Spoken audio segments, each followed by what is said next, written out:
Si queremos entre todos, podemos hacer un mundo mejor. Difícil, pero no imposible. Gracias por estar ahí. Respetemos el protocolo sanitario, sigamos respetando el protocolo sanitario. Recordemos que cuidarnos nosotros es la mejor manera de cuidar a los demás. No nos descuidemos. Además, leamos los diarios de ayer del resto del mundo y evitemos caer en un rebrote violento en nuestro país. Hoy en el cuento de la buena pipa en pintura vamos a ver distintos momentos del archivo del programa: Porta, Serrano, Schiavoni, Castillo y más. Antes, como de costumbre, los auspiciantes y el deseo de siempre. De aquel lado, esténse bien. Las siguientes firmas auspician el cuento de la buena pipa en pintura. Artística New Plenty, distribuidora mayorista para artistas y artesanos.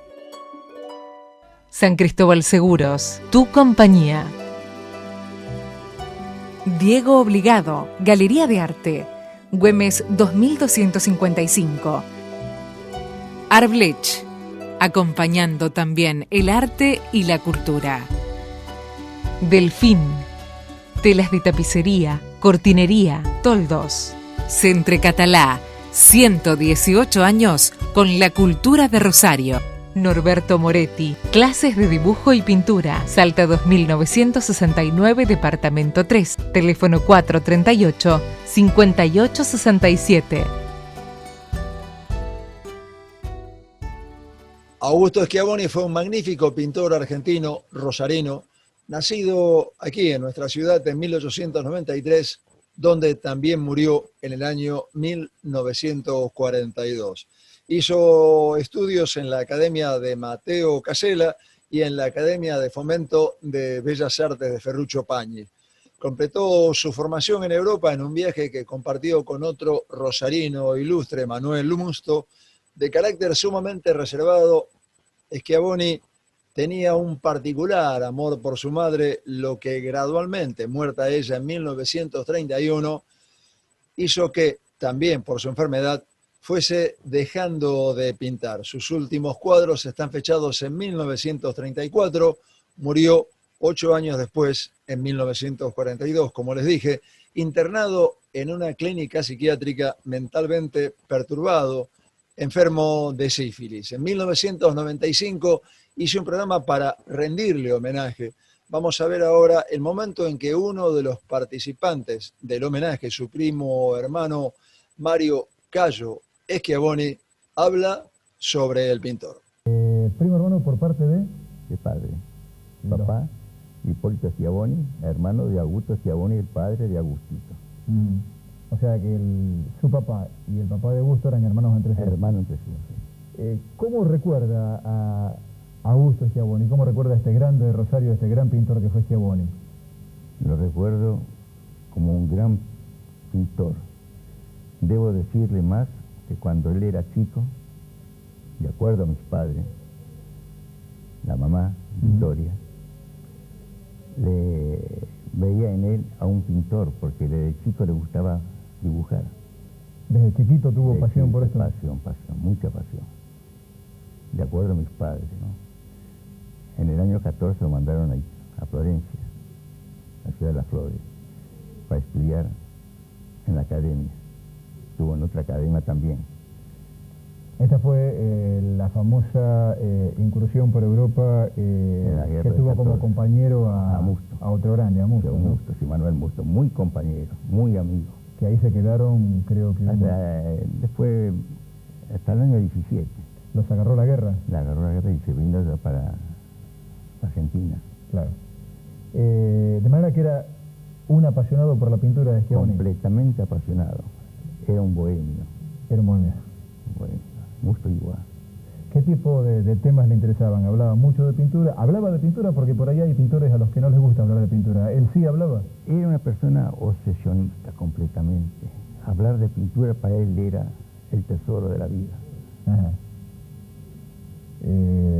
Sus ojos se brillaban completamente al hablar de pintura, nada más que de pintura.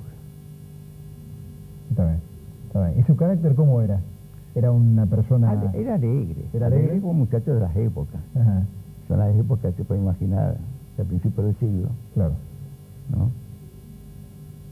No tenía problemas financieros porque los padres lo ayudaban mucho en ese sentido. Claro, esto permitía que él pintara todo el tiempo. Todo el no tiempo. hizo falta que se dedicara. No, se dedicaba siempre a la pintura. Y su lugar de residencia era el Saladillo, en la calle Tupungato 355, números viejos estoy hablando, ¿no? Claro. Donde actualmente está la casa todavía. Ahí él se encerraba y se dedicaba a su pintura. Era su refugio, era su refugio. No quería, en plena de la ciudad, venía cuando tenía que venir a almorzar en la casa de los padres al mediodía. Si no, se quedaba allí y siempre tenía algo para hacer. Siempre de qué, tenía que ver con la pintura. Tenía flores, me acuerdo bien, Reina Margarita, que le gustaba mucho a mi tía Victoria. Muchas flores Margarita también tenía, naranjo, que uno de los cuadros que él hizo, el naranjo, está de allí. Él tenía una relación muy cercana con la mamá, ¿cierto? ¿Con la mamá? Sí. Completamente. Era el de la madre, el mimado era. Claro. Tanto es así que cuando muere la madre él queda seriamente afectado. Sí, fíjese que él tenía... Mi tía murió en el 41. En el 38 le dieron el premio Estímulo, 3 años antes. A los 3 años fallece mi tía. Desde entonces Agustito era otro. En muy poco tiempo dejó de pintar por completo. La madre para él era algo inmenso que no se puede explicar. Y la madre para su hijo, para ese hijo, porque tiene varios hermanos. Lo mismo. Era un hermano. Claro, porque eran varios hermanos. Sí, eran varios hermanos. Sin embargo, la relación más cercana era con Agustito. Sí. Y Laura también, Laura la miraba. María Laura, que también era pintora, hermana de Schiavoni. Hermana de Schiavoni, sí. De alguna forma su pintura, la de María Laura, sí, parecería un poco influenciada por la de Augusto, ¿es correcto esto? Sí, sí, correcto, sí. Mayormente en los colores, más o menos los colores. Fíjese que Agustito tenía un color de los cielos azul, un celeste menos fuerte, y María Laura también lo tomó. Le voy a contar una anécdota, si me permite, de María Laura. Adelante. Yo en cierta oportunidad iba yo a las 2:30 de la tarde y la encontraba a mi prima en su tallercito, en la casa de ella, en la calle San Luis Sarmiento, que vivía en el Palacio Cabanilla, del primer piso. La encontraba con su boina y su guardapolvo, pintando. Imaginativo, pintando paisaje de campo, con su alambrado, con todo. Solamente sacándolo de su imaginación. Sí. Ella fue la que se quedó con la obra de Schiavoni. Sí, cuando falleció Agustito en el 42, el 22 de mayo de 1942 que falleció Agustito, ella retuvo todos sus cuadros ahí en la calle San Luis y Sarmiento, en el primer piso. Y tuvo la grandeza después de donar una gran cantidad al museo, porque ¿no? tenía varias habitaciones, y ella entonces ocupó varias habitaciones, ella con todos los cuadros que yo le he visto, todo en orden, todo cuidadito, todo bien cuidadito, muy bien. Hasta que creo que en el 79. 70 y pico, ¿no? Sí, 79, me parece que estaba Cristiana de intendente, me parece. Ella hizo una donación al museo de 50 cuadros. Gran desprendimiento, ¿no? Gran desprendimiento. Y creo que en uno de esos cuadros, que no me recuerdo bien, está el cuadro que él pintó de su mamá, de Victoria, se llama mi tía Victoria. ¿Era una persona que hablaba mal de los demás? No, nunca. Nunca. Es sano completamente, en todo estricto de la palabra. ¿Era dicharachero, era reservado? Reservado, además, ¿sabe lo que pasa, señor Moretti? Cuando estuvo en el 14 al 17 en Italia, tomó conciencia de la pintura italiana por la academia que le enseñaba, estudiaba. Y vino acá a la Argentina, pero él hizo un cambio en la pintura. Se dedicó más bien a la, ¿cómo le puedo explicar? A la sobriedad de los rostros de las personas que él pintaba. Sí, comenzó una serie muy larga de los ojos mismos, de cabeza. Sí, los ojos de él, muy expresivos. Los ojos de él quería traspasarlo a los ojos de lo que él pintaba. Fíjese, tristeza, soledad. Era muy solitario, ¿no? Muy solitario era. ¿Le interesaba la política? Le gustaba la soledad, ojo. ¿Le gustaba la soledad? Le gustaba la soledad. Él cuando vino de Europa no quiso a menos acercarse ya a los círculos. No. Él quería su retraimiento, quería su soledad.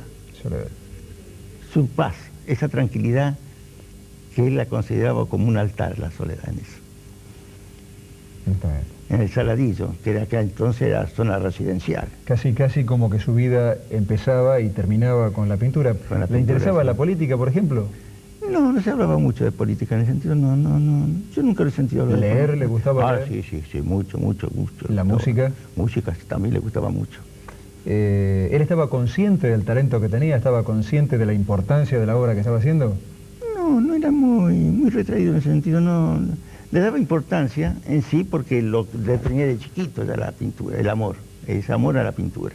Su papá lo estimulaba, ¿no? Mi padre, Dios mío, con decirle que cuando papá íbamos conmigo, porque muchas veces mi padre siempre me llevaba a mí al Saladillo, decía, tío Hipólito, ¿qué te parece el cuadro? ¿Qué tal lindo? Papá, como se gustó pintura, está lindo, Agustito, está muy lindo. Y ahí se quedaba él tranquilo. Contentísimo. No se puede imaginar la alegría que tenía él de ver que el tío Hipólito le gustaba su obra. Y a Victoria también, María Laura también. Los demás, mi hermano, no tanto, porque es sencilla razón de que cada uno tenía su profesión, se da cuenta. Claro. Uno farmacéutico, otro abogado, y así, cada uno ocupado con sus cosas. Con sus cosas, ¿no? Schiavoni, él tenía una idea muy especial de la venta de la obra de arte. Cuéntanos. Fíjese que está la prueba de que él no le llamaba mucho la atención ese asunto de las ventas. Con decirle que ya tiene María Laura, tenía todos esos cuadros amontonados. Claro. Todo acumulado. Él no quería vender. No es que no quería vender, sino que no le llamaba la atención, porque no encontraba en sí de vender la pintura. ¿No se preocupaba? No se preocupaba, no. Pero si alguien venía y quería comprarle, ¿sí hubiera vendido? Eso no puedo decirlo porque la verdad... No sabe. Está bien. No, yo tenía idea de que él estaba un poco apartado del mercado de arte, digamos, sí, ¿no? En ese sentido sí. Estaba apartado del círculo que rodeaba toda en esa época la Santa Pintura. ¿Alguna anécdota, si tiene alguna cosa que nos lo pueda pintar un poquito más todavía? Y Agustito, cuando se sentaba en la mesa para comer, porque yo estuve muy presente también, no le daba muchas veces importancia a lo que conversaban los hermanos y estaba enfrancado muchas veces en la lectura, se ponía unas cositas adelante y se ponía a leer. ¿Mientras los demás comían? No, que estaban en su sobremesa y se ponía la sobremesa para aislarse con la lectura también. Sí. Schiavoni, le agradezco mucho haber estado acá con nosotros en el Cuento de la Buena Pipa, en este recuerdo para... Al contrario, agradezco mucho su gran atención que ha tenido hacia nosotros, la familia Schiavoni. Gracias por venir. Gusto, al contrario. Gracias por venir.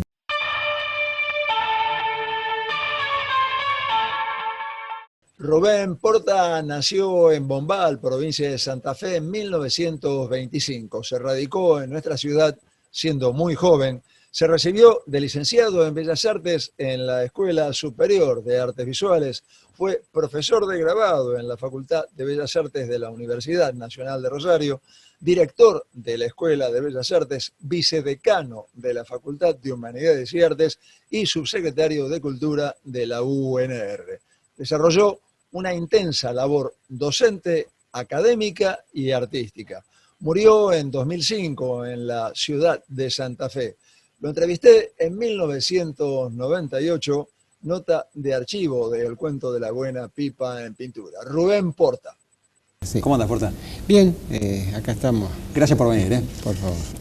Porta, ¿vos podés separar un Porta que es el director de la Escuela de Bellas Artes, al Porta que hace sus trabajos en arte conceptual, al Porta que hace grabado, al Porta que está en la Sociedad de Artistas Plásticos, en la Comisión de Artistas Plásticos? ¿Son personas diferentes o es el mismo Porta que hace un poco de todo? No, por supuesto que no se puede uno no te puedes dividir partir en compartimentos, ¿no es cierto? Pero bueno, una cosa no se puede mezclar tampoco con la otra, ¿no es cierto? Es decir, yo trato de, cuando estoy en la plástica, trabajando en el taller, trabajo en el taller y no estoy pensando en otra cosa. Está bien. ¿Cómo trabajas en el taller, Porta?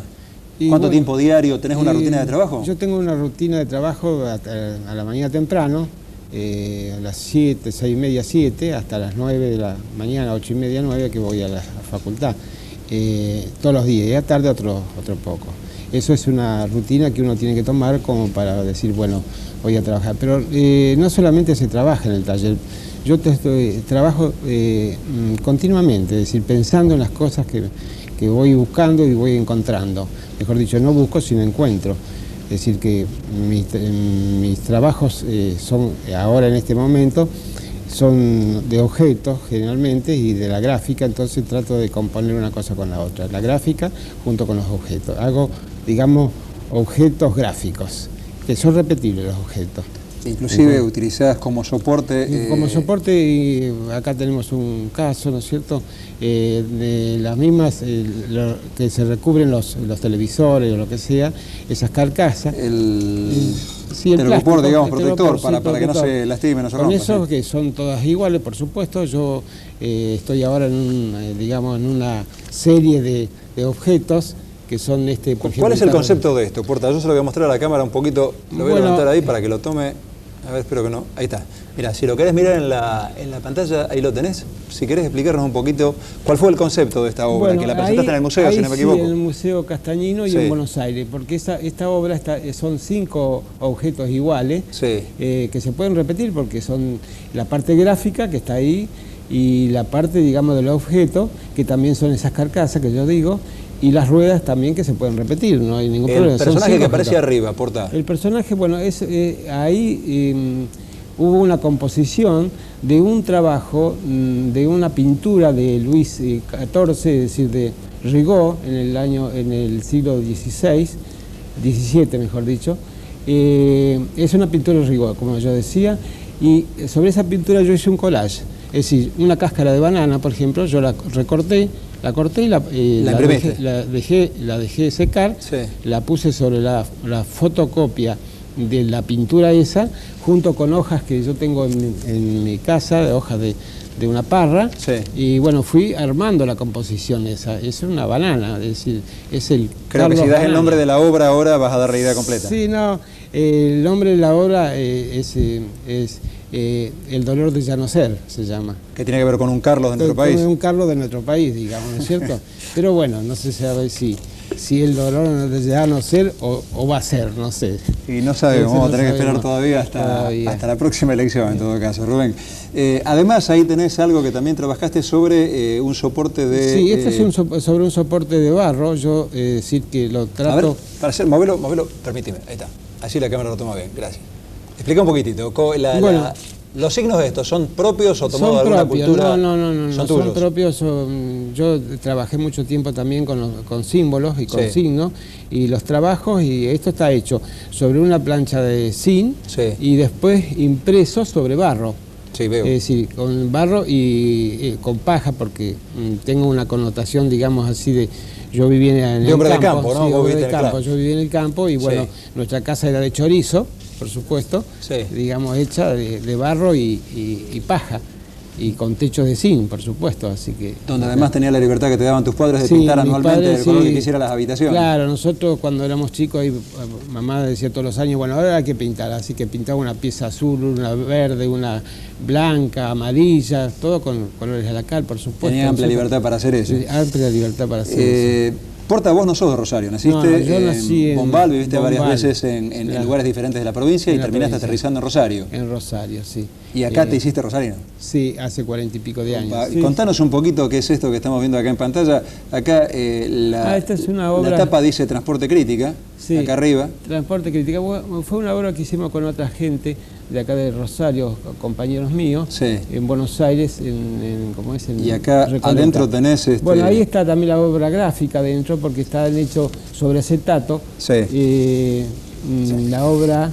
Esto es una fotocopia, es una fotocopia de una india, la última indígena del sur nuestro, y también acá está al costado, digamos, yo hice una composición, ¿no es cierto?, un montaje. O sea, Porta... Inca, y bueno, hice como si fuese, digamos, un objeto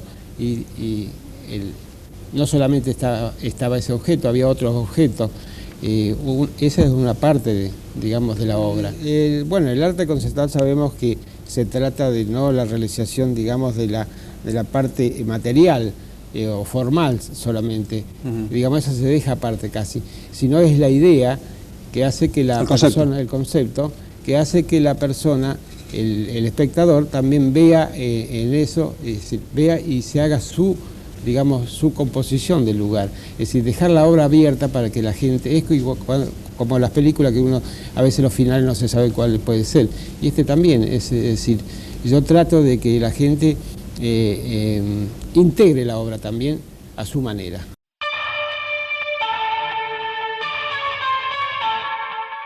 Durante una temporada del Cuento de la Buena Pipa en Pintura, entrevisté a personalidades del arte de la ciudad pidiéndoles que narraran alguna anécdota en el sentido que desearan. En una de esas oportunidades el invitado fue el excelente pintor y grabador Pedro Sinopoli, en ese momento director del Museo Esteves, cargo que tuvo durante muchos años llevando a cabo una estupenda gestión. Eligió recordar dos anécdotas vividas en sendas visitas realizadas a dos grandes artistas, a Lucio Fontana por un lado en Italia y por otro a Lino Enea Spilimbergo en Unquillo. Pedro Sinopoli. Puedo hacer quizás una semblanza de artistas que conocí por esto que vos decís, ¿no es cierto? Sobre todo por la vinculación de mi padre con ese campo, ¿no? Yo tuve la suerte de conocer a Lucio Fontana de muy chico porque recuerdo perfectamente el día que vino a almorzar a mi casa, cuando yo estaba en Buenos Aires, y vino a Rosario a despedirse de amigos porque volví a Italia. Yo era muy chico, pero tengo muy vívido ese recuerdo. Y luego, 20 años después, lo vi en Milán. Realmente lamenté que fueran casi su último año de vida.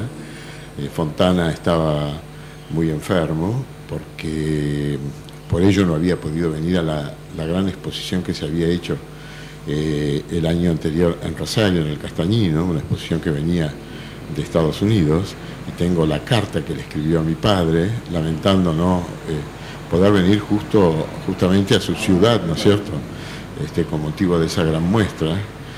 Y bueno, yo lo visité en su casa con una carta. Yo llevaba una carta de mi padre en su casa de la calle o de la vía Monforte, y en principio, cuando él se sintió Pedro Sinopoli, creyó que era mi padre. Me recibió, bajaba las escaleras, ¿no es cierto?, creyendo que se iba a encontrar con mi padre. Se sorprendió de encontrarse con un chico. Bueno, quiero decir que para mí fue una experiencia importante porque él me llevó. Fontana era un hombre muy orgulloso y ciertamente pagado de sí mismo, ¿no? No se podía establecer una comunicación de otra manera que frente a una especie de monumento, ¿no? Pero con todo, él me atendió muy bien, afectuosamente, y me hizo conocer algo que muy pocos han conocido, que es su taller en el subsuelo de eso que llaman Palazzo en Milán, que era un edificio al cual se accedía por un gran portal, y hacia la derecha se entraba, tenía un patio, un gran patio central, un patio más bien de estilo Renacimiento, y hacia la derecha se accedía a lo que era el sector de su vivienda. Él también contaba con el subsuelo, que era un subsuelo abovedado, porque son casi todos edificios esos de principios del siglo XIX, y entonces él me mostró allí. Me dijo que se estaba por ir definitivamente a Varese, a Comabio, su pueblo natal, donde había arreglado su casa, y me mostró sus últimas obras. Conversando con él se advertía realmente ese carácter tan firme, fuerte que tenía, ese orgullo, pero a la vez se podía percibir, porque yo en ese momento tenía 27 años, ¿no es cierto? Y podía charlar con él de muchas cosas, sobre todo yo era un becario de arte en ese momento. Se advertía, era muy evidente ese cierto resentimiento que a él le había quedado por la falta de resonancia que había tenido su obra siempre en Estados Unidos. Tal es así que él chocaba mucho con el expresionismo abstracto y no era casi un admirador de ese movimiento, ¿no es cierto? Ya en Estados Unidos se estaba dando el pop art y hay una cierta relación en su última obra, los teatrini, ¿no es cierto?, con el pop. Era un hombre que todavía tenía una presencia muy imponente, porque era un hombre muy elegante, ¿no es cierto?, muy particular, ¿no? La antítesis de Fontana entre artistas que yo he conocido y que he tenido el gusto realmente de frecuentar muchísimo más, es con Spilimbergo, porque yo hasta hace poco frecuentaba muchísimo Unquillo, y era mi lugar de veraneo cuando yo era chico. Y Spilimbergo fue a vivir a Unquillo en el año 1952. Y a partir de mi adolescencia, por, ¿no es cierto?, mi relación con la pintura, yo empecé a visitar a Spilimbergo en su casita de Unquillo. Yo iba caminando a la casa de él. Y Spilimbergo establecía con los jóvenes una relación maravillosa. Era un hombre de una gran modestia, de una cultura extraordinaria, y la gente piensa que la casa de Spilimbergo desde ya era una casa muy pequeña y el espacio donde él pintaba era casi ínfimo. Era una muy pequeña galería con una mampara de vidrios ingleses, y ahí, en ese lugar chiquito, él hacía sus grandes obras. Sí, ponía su caballete, y bueno, en ese momento él se dedicaba a hacer retratos y tenía una vecina que se llamaba Nemesia, que le posaba. Entonces, cuando uno lo visitaba, si él tenía ya planteado un trabajo, ¿no?, lo seguía, lo continuaba y charlaba. Yo recuerdo algo que lo define mucho a Spilimbergo. Spilimbergo era un artista, como dijo Butler, renacentista, y él hablaba permanentemente de la línea, y sobre todo de la línea como estructura, ¿no es cierto?, portante de la obra, dándole al dibujo una importancia justamente renacentista, ¿no es cierto? Eso era notable, y entonces él conversaba conmigo y charlaba. A la vez hay algo que muy gracioso. A mí me convidaba, él tomaba vino, ¿no es cierto?, porque ya tenía un problema, ¿no es cierto?, de ser un adicto a la bebida que necesitó de muchas curas. Él tomaba vino y a mí me convidaba con algo mucho más fuerte que el vino, que era anís 8 hermanos, que tenía como 40 y pico grados de alcohol, ¿no? Y bueno, en el mes de septiembre del año 1958 yo le saqué unas fotografías a él que he buscado y no he encontrado, es decir, las tengo la seguridad de tenerlas en casa, pero no sé dónde están. Le hice un retrato que de alguna manera también se asemeja a retratos que en la imaginación le hizo, o con fotografías le hizo Carlos Alonso. En el libro que editó el Fondo Nacional de las Artes está una de esas fotografías. Yo las mandé al Museo de Spilimbergo y ahora forman parte del archivo Spilimbergo. Y bueno, como yo te decía, son dos personalidades disímiles. La del artista, realmente, sí, muy vanidoso, tremendamente vanidoso. O sea, hay una especie de axioma que dice que los grandes generalmente son humildes. En este caso vos dejás la balanza perfectamente equilibrada. Fontana con su ego enorme y su talento también enorme, y Spilimbergo con su humildad muy grande y su también enorme talento. Sí, tremendo talento. Sobre todo yo pienso que Spilimbergo en conjunto era mucho más culto que Fontana. ¿no? Que Fontana era un tipo genial, pero que había sobrevolado muchas cosas, y que Spilimbergo tenía un conocimiento profundísimo en fin, hablaba siempre sabiendo a fondo todo, y sobre todo era un hombre con quien se podía hablar de literatura, de cosas que iban más allá del tema específico de la pintura. Si tuvieras la posibilidad de volver a hablar con uno de los dos, ¿con cuál elegirías volver a charlar? Sin ninguna duda con Spilimbergo.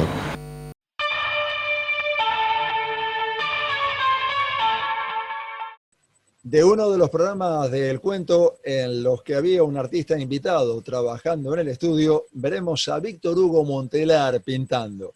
Gentilmente se prestó para hacerlo mientras el programa se desarrollaba con otros invitados, la biografía, etc. Nació en 1922, estudió dibujo y pintura con Marcelo Dazo. Realizó exposiciones individuales desde 1970.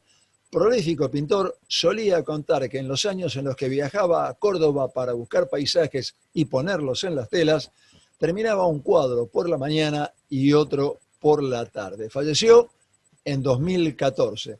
Vamos a ver fragmentos de esa participación en el cuento de Víctor Hugo Montelar pintando, nota de archivo del año 1998. Voy a tratar de pintar unos girasoles, que me parece que es lo que más color tiene y lo que más puede sobresalir y en el poco tiempo que uno tiene, ¿no es cierto? ¿Sobre qué soporte? Sobre madera fácil. Es una madera, no sé si es vieja o nueva, pero yo la descubrí hace poco y me resulta mucho más práctica que el chapador porque es más liviana. ¿Y no absorbe demasiado la pintura? Bueno, pero la capa con el chapaduro, la madera fácil, tenés que darle la imprimación para... ¿Esto una imprimación antes? Claro, sí, hay que darle un soporte abajo para que pueda, un medio para... ¿Y con qué material vas a trabajar? Con óleo y espátula. A veces voy a meter un poco de pincel para ir más rápido. Víctor Hugo, ¿aplicás siempre la materia con espátula en todos los casos o combinás un poco el pincel? No, a veces combino con el pincel, pero por lo general con la espátula. Me resulta más rápido y tengo la impresión de que me da el color más puro. Y ponés, por supuesto, una mayor cantidad de materia, más materia por el cuadro. Claro, ahí está, mira, ahí estamos viendo. 3 o 4 veces más con espátula que con pincel, fácil. Víctor, vos estuviste participando últimamente en 2 certámenes, en los 2 casos el primer premio. ¿Uno de ellos fue cuál? Contanos, el del Saladillo. Pintando el Saladillo, que se hizo el domingo pasado. Sí. No el pasado, el anterior. Sí. Un evento muy lindo, ¿eh? La verdad que estuvo muy agradable. ¿Había mucha gente trabajando? Más o menos unos 50 pintores había. Se sigue haciendo ese tipo de cosas como tradicionalmente. Comienza temprano por la mañana y termina en el día, ¿no? Sí, y lo interesante es que sellaron el cartón. O sea, no había posibilidad de hacer Ahí ninguna... no había posibilidades de nada. ¿Y el anterior que ganaste cuál fue, Víctor Hugo? El Salón Primavera de Empleados Públicos, en la segunda circunscripción. Víctor, ¿vos siempre tenés esta seguridad cuando aplicás el color? ¿No titubeas nunca? No, va saliendo. Prácticamente está terminado, sí. ¿Conforme con lo que estuviste haciendo? ¿Te gusta lo que hiciste? Mirá, nunca me gusta cuando termino una obra porque... ¿Por qué? Y el día que me gusta una obra cuando está terminada dejo de pintar porque ya se terminó. ¿Para qué vas a seguir pintando? Sí, siempre hay que buscar más. Nunca hay que quedar conforme con la obra. Está bien, Nunca. Siempre uno quiere más. ¿Siempre trabajaste tan rápido, Víctor Hugo? Sí. Bueno, es mi forma, no sé si es rápido o no, pero... Es rápido. Vos te vas con tus amigos, colegas, te vas a Córdoba y me decís siempre que haces un cuadro por la mañana y un cuadro por la tarde. Vamos, 20 días traigo 40 cuadros.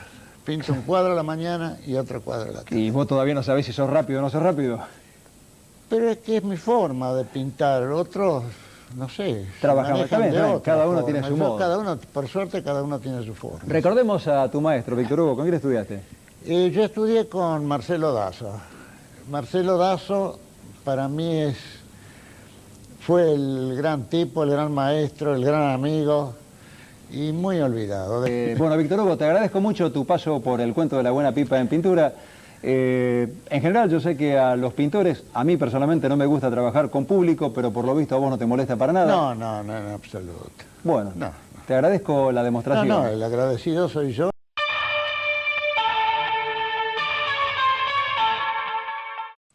En el mismo programa donde estaba pintando Víctor Hugo Montelar, estaban presentes también, para recordarlo y homenajearlo, a Carlos Luis Serrano, quien fuera su esposa, Elena Goria, y uno de sus hijos, Gabriel.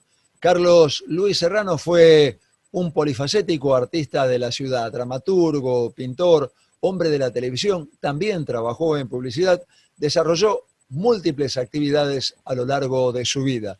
Había nacido en Cuba en 1928, a los 7 años llegó a Rosario, con el tiempo se nacionalizó argentino sin renunciar a la ciudadanía española. En los años 50 creó el Centro Dramático del Litoral y luego el Teatro Escuela Los Comediantes. Fue director artístico de los primeros programas locales de Canal 3, obtuvo un premio Argentores por la obra Varieté Blue. Otros títulos importantes en su trayectoria fueron Diana Durbin se equivoca y Raquel Lieberman, que tuvo una repercusión increíble, basada en el caso real de Raquel Lieberman. También hizo un teleteatro con el personaje, de la que vemos en la nota hoy algunos momentos. Recibió el premio a la trayectoria teatral en 1981. Su labor en televisión fue distinguida con 3 premios Martín Fierro. En los últimos años se hicieron, hace ya bastante tiempo, 2 muestras con la obra pictórica de Serrano, una en Civic y la otra, años después, en el Espacio de Arte San Cristóbal. El recuerdo para Carlos Luis Serrano. Gabriel Serrano, gracias por estar. ¿Qué tal? Elena Goria, también a vos muchas gracias. Bueno, uno de los hijos de Serrano, de Carlos Luis Serrano, y la que fue la esposa de Carlos Luis. Vamos a hablar un poquito de este personaje, que en realidad, antes de preguntarles cosas a ustedes sobre su vida, quiero repetir palabras con que Serrano despedía en una nota a Eugenio Filippelli, un amigo de toda la vida. Decía, entre otras cosas, el dolor de no poder hacer, que es más fuerte que el del fracaso, y tuvo la melancolía de los que nada esperan, la tristeza de los sueños que mueren sin comprender, y se fue dejando de vivir de a poco, como para acostumbrarnos. Esto lo decía de Filippelli, pero de alguna forma se emparenta con el estado anímico de Serrano en su último tiempo, ¿verdad? Me da la impresión de que también hablaba un poco de él, ¿correcto?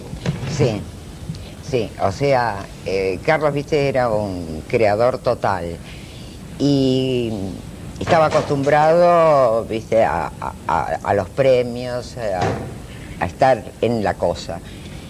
Y de golpe, también porque él ya no venía bien, empezaron, viste, como a cerrarse puertas, a estar más distante. ¿Te acordás la última exposición que hizo? No fue como las otras anteriores.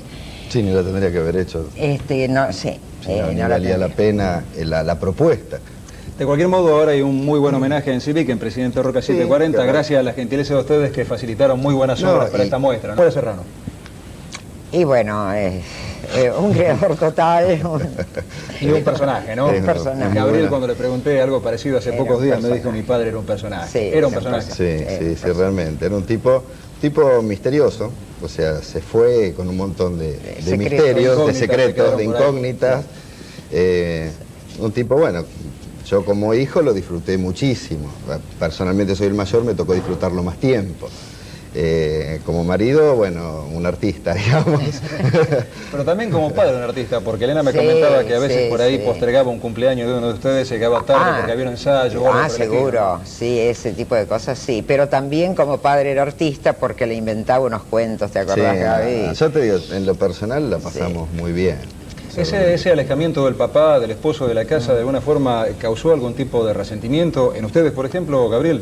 Particularmente mis hermanos no tuvieron un contacto tan estrecho con lo que es el tema artístico. O sea, tengo un hermano agrónomo, otro hermano que está en el tema de turismo. Y que de teatro ni hablar no quiere ver. Que de teatro ni hablar, que en un momento en la adolescencia rebelde no querían ir a los estrenos por una cuestión de reacción. Bueno, qué sé yo, habrán notado la falta del viejo en la primera infancia. Papá laburaba mucho en su oficio y a la noche tenía el teatro y bueno... Sábado y domingo no estaba, era el momento, bueno... Esas cosas de tipos que realmente están metidos con toda la pasión, con toda la gana, con toda la furia en un tema. Y bueno, de alguna manera siempre se paga ese precio. Y que además, cuando ellos eran chicos, fue cuanto más teatro hizo Carlos. Claro. O sea, que ya después dejó un poco el teatro, o sea, lo hacía, pero no con la asiduidad de tiempos anteriores, una que era época de oro continuo. Sí, ¿no? Y después cuando vivíamos en Buenos Aires, tenía Galileo Galilei en el aire. Que además las distancias de Buenos Aires y todo, o sea que él se iba, trabajaba, porque Carlos, eso sí, él hacía teatro, hacía todo, pero siempre trabajaba de la mañana a la noche, porque tenía su trabajo, que siempre fue creativo también, porque siempre estuvo en el diseño de muebles, en tipo de cosas así de diseño, publicidad, cosas por el estilo, y después, a la noche, era el teatro.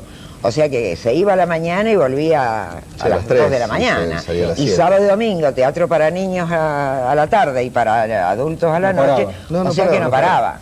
Nació en Cuba, era hijo de padres españoles y se nacionalizó finalmente argentino, rosarino.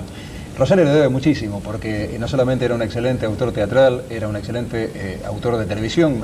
Oíme, ¿y cómo era a la hora de pintar y dibujar? ¿Se entregaba tan por completo como lo hacía con el teatro, por ejemplo? O sea, te digo, el viejo lo que tenía o sea, yo, bueno, laburé con él muchos años y lo acompañé hasta el final y vos decías, o sea, la polenta que tenía este tipo, se me ganaba a mí. Yo tenía 20 años, el tipo tenía 50 y pico y laburaba más que yo. Tiene una polenta, además, una furia. Iba, si tenía fiebre, no tenía fiebre, estaba trabajaba siempre. Mira, la Lieberman, que le costó sangre, sudor y lágrimas, un trabajo, pero un trabajo infernal. Creo que sin ninguna duda de lo mejor que hizo él, ¿no? Una superproducción acá en Rosario, increíble, una ambientación de época. Te digo, esto le llevó meses y meses y meses.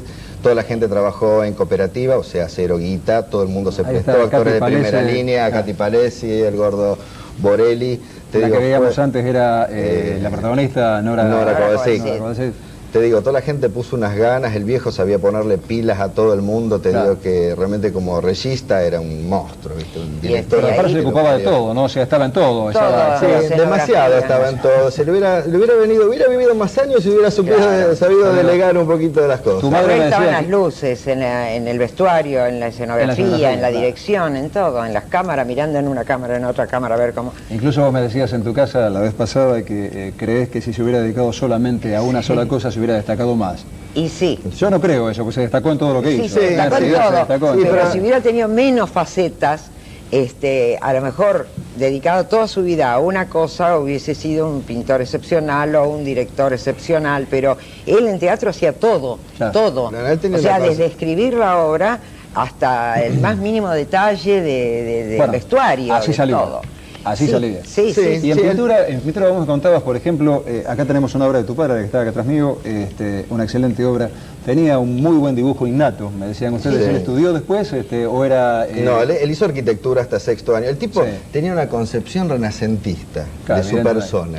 O sea, el tipo era un arquitecto de todo. El tipo sabía hacía de todo, era un humanista. Y la macana es que realmente sabía de todo. Entonces vos no le podías discutir. O sea, el tipo era el ateo mejor informado de la Biblia, era el pintor más informado de pintura, era el dibujante más formado, pues realmente el tipo laburaba todo el día en eso, o sea, nunca tenía la mano quieta, vos lo veías hablando por teléfono, paveando, tomando sol, leyendo, o sea, el tipo no paraba. ¿Era un ateo, gracias a Dios? Yo creo que sí.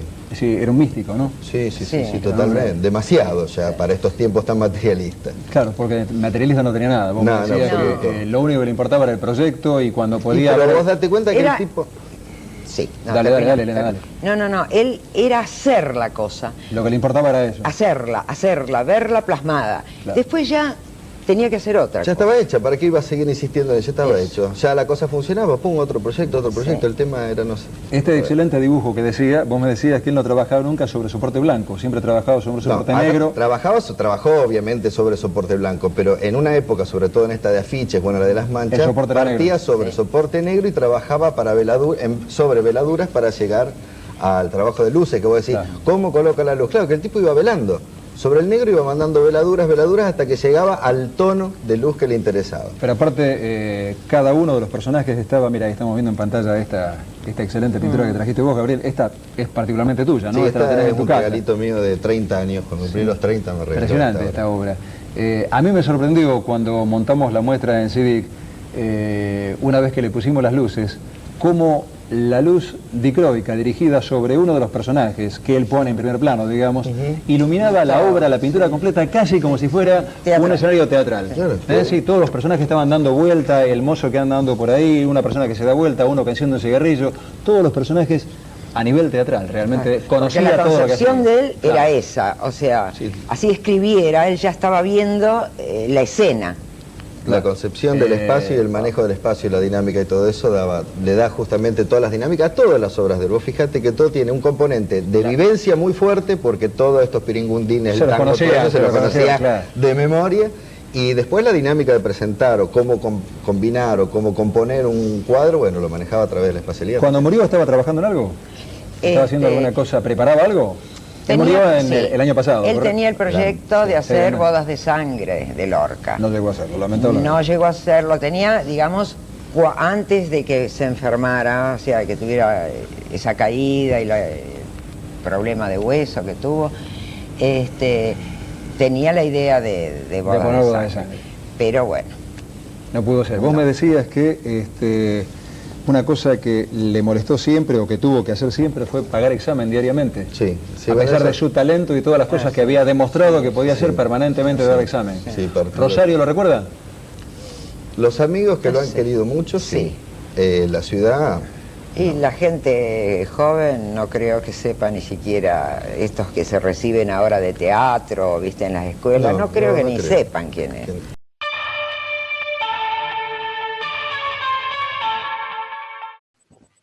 Jacinto Castillo nació en Constanza, provincia de Santa Fe, en 1910. Fue maestro normal y profesor nacional.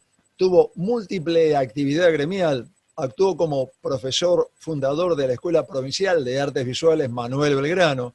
En Resistencia Chaco fue fundador del Taller de Arte Regional. Fue director y también profesor en la Escuela de Bellas Artes de la UNR. Ganó importantes premios, entre los que se destacan el Gran Premio del Salón Nacional de 1951 y la Medalla de Oro de la Intendencia Municipal de Rosario en 1965. Se había formado como autodidacta, rindió después en la Escuela Pueyrredón recibiendo el título de profesor de dibujo y pintura. Castillo trabajaba también en escultura y escribía. Murió en Rosario en 1982. Otro buen artista de la ciudad, muy buen pintor, trabajaba muy bien tanto en óleo como haciendo acuarelas. Hoy está prácticamente, como tantos otros, olvidado. De un homenaje que le hice en el año 2000, vemos el momento en que participaba del mismo uno de sus hijos, César. Castillo padre era un tipo tierno, fundamentalmente tierno. Era blando hasta la dulzura. Por ahí se ponía, ¿no? Bastante rígido, pero ya, claro, las macanas que nosotros le hacíamos de chiquilines, que yo le hacía, ¿no? Porque con mi hermana la relación fue otra, tenemos 11 años de diferencia con Ruth. Pero era un tipo tierno, de una dulzura inconmensurable. Vos me decías en una charla previa que tuvimos, César, que era un docente de alma, ¿no? Que era también docente con ustedes. Sí. Fíjate que cuando me retrataba de chico, para mantenerme la atención, me contaba los clásicos. Me contaba la Ilíada, la Odisea. Entonces yo tomé contacto con los clásicos de chico gracias al viejo que para mantenerme ahí quieto y tener el modelo quieto, me contaba los clásicos y me hacía interesar. ¿La pintura qué era para él? Yo creo que era la gran carga y la gran descarga de su vida, es decir, era una cosa muy importante, porque yo te he sentido en otras cosas y evidentemente algunas semblanzas muy lindas que he escuchado, tratando sobre todo la parte familiar, que siempre la respetó, porque siempre la familia para él fue tal vez el numen de su vida. Por lo que recordó todo el mundo, sí, ¿no? Quería mucho a tu madre. ¿Recordá el nombre de tu madre, por favor? Sí, doña Dina Sachi, una tana del barrio Candiotti de Santa Fe, que papá la conoció, yo creo que de vereda a vereda, porque iba a visitar un tío comisario que tenía allí en la calle Balcarce, donde nosotros ahora con mi socio tenemos el estudio, es decir, la casa de mi abuelo. Ella apoyaba la tarea de tu padre, la tarea de pintor. Bueno, mamá también era de una dulzura infinita y fue una compañera. Papá siempre me decía que era, aparte de ser la mujer más dulce que había conocido en el mundo, era su gran compañera de toda la vida porque realmente era la que lo ayudó, lo impulsó, lo acompañó y lo acompañó en su lecho de muerte hasta el final, ¿no? ¿Hubo en casa apremios económicos, César? Los hubo. Papá perdió toda su cátedra en el 55 y justamente como todo el mundo, como la perdieron Banzo, Coyet, tantos otros. Una vez lo encontré a Julio y me dice, pensar que nosotros enseñábamos con el Bauhaus en la mano, que conocía a Julio, era un tipo muy culto, ¿no? Como Julio Banzo, como Coyet, con tantos otros, quedó desplazado de las cátedras universitarias que fueron una rebatiña de los porteños en esa época. O sea, ¿hubo problemas políticos en esa época? Sí, sin duda. Sin duda. Él era sindicado como peronista. Sí, el viejo era un libre pensador más izquierdoso que otra cosa. Realmente esa es la semblanza de él. Era un hombre de por lo menos lo que me transmitió toda su vida, de un universalismo no absolutista, porque no era un tipo así de corte chauvinista o algo por el estilo. Era un libre pensador, vivía dentro de su ateísmo atemperado sin molestar a nadie y sin molestar a la mamá, por ejemplo, que era creyente. Es decir, en casa se vivió una armonía perfecta, un respeto perfecto, a pesar de que mamá toda la noche con su San Mateo y mi viejo con su eterno ateísmo, pero un ateísmo, digamos, filosófico, fundamentado. En el 73 él pide la reincorporación, nos los dice un día a la mesa, a mediodía, y dice, la injusticia que hicieron conmigo, después de tantos años la voy a revertir. Y pidió la reincorporación y volvió con un gusto casi, te diría, con emociones casi infantiles a la Escuela de Bellas Artes, porque le encantaba la docencia, le encantaba transmitir. También fue presidente del Sindicato de Artistas Plásticos de Rosario, ¿no? Así es, y fue presidente de la Sociedad Argentina de Artistas Plásticos. Me acuerdo que era presidente cuando la sociedad cumplió ya 25 años y trataron de rescatar todas las cositas lindas que quedaban dando vuelta en el espacio y en el tiempo. ¿Amigos dentro del arte? Amigos dentro del arte, don Luis Ubrar, don Juan Grela, al cual íbamos a la casa cuando tenía la peluquería delante, allá en la calle Boulevard Rondó, en el Boulevard Rondó. Me acuerdo que yo, la figura que tenía de don Juan era don Juan con el delantal blanco siempre, pues lo pescábamos trabajando, claro, ¿no? Como tantos otros, claro, en su humildad de peluquero y haciendo una obra grandiosa. Mirá de otra forma, sí, ¿no? Sí, sin duda. Sin duda. Don Juan, don Luis Ubrar, José Ferrer Dodero, al cual íbamos a la casa en Funes, don Gustavo, que me acuerdo que me pasaba tarde, por supuesto, doña Francisca era la que me atendía a mí, ¿no? Claro. Y yo empezaba a jorobar por todo lado, a perseguir animales, porque era un chiquilín, y el viejo con don Gustavo en las suyas, pintando o retratándolo. Muchos retratos le hizo a Coyet. Él era un fervoroso admirador de Picasso, al cual admiraba su libertad, su color, su paleta, su fuerza. Hacer una estatua de una mona con una cascarita de un autito, pero si bien de picasiano no tenía nada, era la fuerza de Picasso que miraba. Jason Pollock. Él había aprendido, me dijiste vos, a dibujar y a pintar copiando los clásicos, ¿no? Exactamente. Tengo todavía algunas reproducciones que algún día las voy a poner en tu mesa, de cuadros como los jugadores de cartas de Cézanne, algunos de la montaña de Santa Victoria. Me explicaba a mí cuando yo, inclusive cuando nosotros estudiábamos arquitectura, nos explicaba el viejo las perspectivas de Cézanne por profundidad. Claro, porque vos también fuiste pintor, yo no sé si seguís siéndolo o no, si la profesión te alejó demasiado de esto. Bueno, creo que nunca se deja de ser pintor, por ahí el día que quieras volver a hacerlo. Él te explicaba, te enseñaba, sí, te decía, mira, esto sí, esto no. Sí, muchas cosas. Yo creo que me enseñó los conceptos fundamentales. Yo creo que algo de acuarela aprendí de haberme sentado con él largas horas mientras él ¿Y qué serían, cuáles serían esos conceptos fundamentales, César? Bueno, los conceptos fundamentales es que él descartaba el uso del lápiz para el planteo general del cuadro. Tomaba un color cualquiera de los que estaban viejos en la paleta y me decía, mira, lo aguás mucho y te tiraba la línea. Con eso, hacía el dibujo con eso. Con eso hacía el dibujo. Después tiraba todo el color A veces mojaba el papel, rara vez, y después me iba aplicando los últimos planos, los primeros planos, cómo había que resaltarlo y trabajarlo de atrás para adelante y despacio. Y él siempre me decía, que como decía, no me acuerdo si el concepto es de Braque o de Juan Gris, creo que es de Juan Gris o de Braque, no lo podría precisar, pero él siempre me decía, la pintura está en los grises, evocándolo a uno de esos dos grandes, ¿no? La pintura está en los grises, me decía, era su concepto. Rescatar de él el símbolo humano, la bonomía y ese personaje que todavía hoy mis primos santafesinos recuerdan con tanto cariño, que era el tío Tito. El tío Tito era un tipo comprensivo, se bajaba al nivel más bajito del universo, pero era un tipo que tenía una sapiencia y una lectura inconmensurable. Cuando yo, ya recibido arquitecto, viajé con él y llegamos a Grecia, por una parte del viaje tuve la suerte de hacerlo con él, me insistió y me hizo ir previamente al templo de Apolo en Delfos que a Atenas. Yo quería ir a Atenas directamente. Y entonces allí me di cuenta que mi viejo había asimilado más algunos de mis libros que yo. Porque ahí en el templo de Apolo en Delfos descubrí cosas que realmente, si no le hubiera hecho caso, tal vez o las hubiera visto después, o las hubiera visto muy rápido, o no las hubiera visto.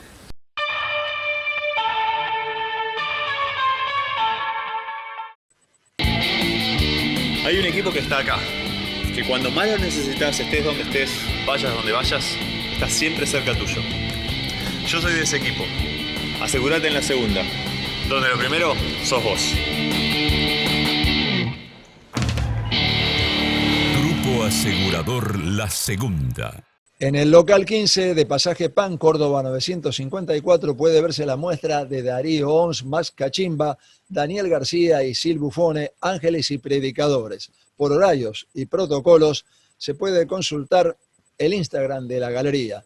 El Museo Esteves ha reabierto las puertas de su sala de exposiciones temporales de manera presencial a modo de prueba piloto con la muestra Patmos, que es una muestra de pinturas realizadas por mí.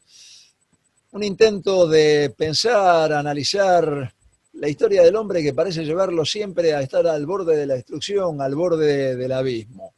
Se puede visitar con turno previamente solicitado, viernes, sábados y domingos de 9 a 11:30. Consultar entonces previamente y pedir cita al Museo Esteves. Chau. Gracias por estar ahí. Nos vemos la semana que viene. Esténse bien de aquel lado y recuerden que si queremos entre todos, podemos hacer un mundo mejor. Las siguientes firmas auspiciaron El Cuento de la Buena Pipa, en pintura, Artística New Plenty, distribuidora mayorista para artistas y artesanos. San Cristóbal Seguros, tu compañía. Diego Obligado, Galería de Arte, Güemes 2255. Centre Catalá, 118 años con la cultura de Rosario. Arblech, acompañando también el arte y la cultura. Norberto Moretti, clases de dibujo y pintura, Salta 2969, departamento 3, teléfono 438-5867.